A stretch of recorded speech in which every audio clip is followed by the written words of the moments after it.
The U.S. strikes on Syria were a surprise to most members of Congress. Still, there is support for what many are calling the president's decisive action.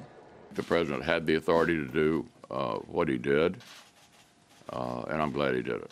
Well, what happened in Syria was an atrocity. Young children choking on gas, foaming at the mouth, and that's why I believe it was the right thing to do to go after that airfield. But other Democratic senators, including 2016 vice presidential nominee Tim Kaine, said Trump's failure to seek congressional approval in advance of the use of force violates U.S. law. But the Constitution is very clear.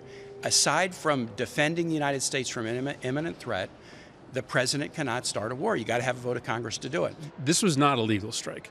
The fact of the matter is there's no authorization for a military action against the Syrian regime, and there was no imminent threat to U.S. national security.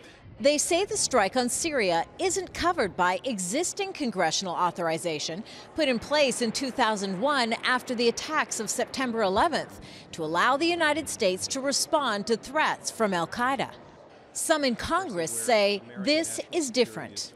If it's going to be part of a more sustained effort, then the president has an obligation to come to Congress and make the case to Congress in front of the American people.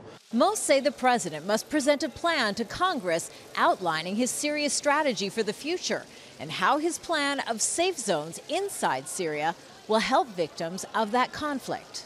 You have close to 11 million people that have been impacted. Almost 5 million that have already left the country. You have over 400,000 deaths in Syria. So in this particular case, this is the first response. The rest of it still has to be resolved, but you start by allowing Syrians a safe place to live in their own country.